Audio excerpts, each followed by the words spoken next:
तो अभी मैंने पढ़ा तो नहीं है, परंतु मैं पढ़ूंगा। मैं आपको तुलसीदास जी के विषय में थोड़ा सा बताना चाहता हूँ। सभी लोग जानते हैं तुलसीदास जी का जन्म बांदा जनपद राजापुर में, वो वर्तमान में चित्रकूट मंडल में आता है। तुलसीदास जी जब काशी आए, इसके पहले उनका जीवन चित्रकूट में बीता, और काशी आकर के उनकी जो रामचरितमानस की जो रचना शुरू की, तो काशी की परंपरा थी, कोई बाहरी विद्वान आता था उसे बड़ा क्रुद्ध हो जाते थे। अब तुलसीदास जी वहां से यहाँ आए, लिखना शुरू किया, तो लोग उनका तिरस्कार करने लगे। धीरे धीरे उनको लोगों ने देखा, उनकी योग्यताओं को देखा। जिस प्रकार से कोई नया व्यक्ति कहीं जाता है तो उसकी प्रतिभा को लोग देख करके थोड़ा सा उसका तिरस्कार करते हैं, परंतु जब वो धीरे धीरे निरंतर लगा रहता है, समझ में आता है कि वो प्रतिभा संपन्न है। तो तुलसीदास जी का पूरे काशी में विरोध हुआ, परंतु उनकी प्रतिभा को देख करके काशी के लोगों ने, पंडितों ने उसका समर्थन किया।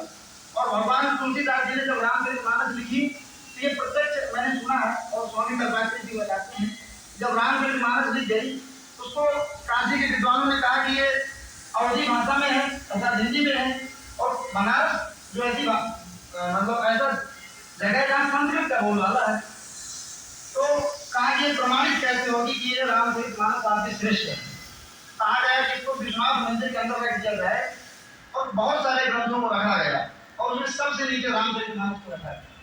जब सुबह मंदिर खुला गया तो उसमें सबसे ऊपर जो किताब थी वो रामचरितमानस थी, और उसमें बेलपत्र इत्यादि रखे हुए। तब काशी के विद्वानों ने स्वीकार किया कि रामचरितमानस वास्तव में उत्तम कोटि का काव्य है, और संपूर्ण संसार में इस काव्य की अत्यंत गरिमा है। ऐसा कोई काव्य शहर नहीं, ऐसा कोई देश नहीं जहाँ पर तुलसीदास जी की रामचरितमानस न पढ़ी जाती हो। जिस प्रकार से कालिदास जी के काव्यों का अनेक भाषाओं में अनुवाद हुआ, उसी प्रकार से रामचरितमानस का भी अनेक भाषाओं में अनुवाद करके लोग पढ़ते हैं। दूसरी बात कि हमको तुलसीदास जी से भी बहुत कुछ सीखने की आवश्यकता है। तुलसीदास जी ने बहुत कुछ पढ़ा नहीं था, जितने भी ग्रामीण उनको परिवेश था, जब वह इतना तिरस्कार हुआ, और तिरस्कार को झेलते हुए, जिस प्रकार से एक बालक होता है और बहुत सारे गुरुजी लोग उसको तिरस्कार करते हैं, डांटते हैं, लेकिन अगर वो निरंतर अभ्यास करना छोड़ दे तो कभी वो अच्छा बालक नहीं बन सकता।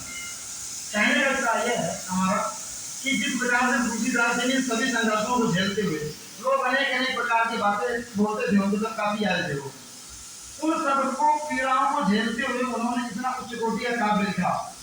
और दूसरी बात, आप लोग देखते हो श्री संकट मोचन मंदिर, संपूर्ण जगह संकट मोचन मंदिर है। सबसे पहले संकट मोचन मंदिर तुलसीदास घाट, तुलसी घाट है बनारस में, जब कोई जाएगा तुलसी घाट के ऊपर छोटा सा हनुमान जी का मंदिर श्री तुलसीदास जी ने स्थापित किया। और बनारस में सबसे बड़ा संकट मोचन का मंदिर वो भी तुलसीदास जी द्वारा स्थापित है। और ये परंपरा जो शुरू हुई तुलसीदास जी के द्वारा ही संकट मोचन मंदिरों की परंपरा शुरू हुई। यहीं से गृहस्थ संत की परंपरा भी शुरू हुई, क्योंकि तुलसीदास जी उनकी गृहस्थ, और गृहस्थ संतों की परंपरा तुलसीदास जी की परंपरा बताई जाती है। तो आप लोग जितने भी आपको तुलसीदास संकट मोचन मंदिर मिलते हैं, वह भगवान तुलसीदास जी अर्थात उस परंपरा की उन्होंने निर्माण किया। दूसरी बात, तुलसीदास जी कहते हैं कि जहाँ भी राम का नाम होता है वहाँ भगवान राम स्वयं आता है। इसलिए सभी संकट मोचन मंदिरों में आप देखते होंगे रामचरितमानस, अखंड रामायण इत्यादि पाठ होते हैं, हनुमान चालीसाएं होती हैं।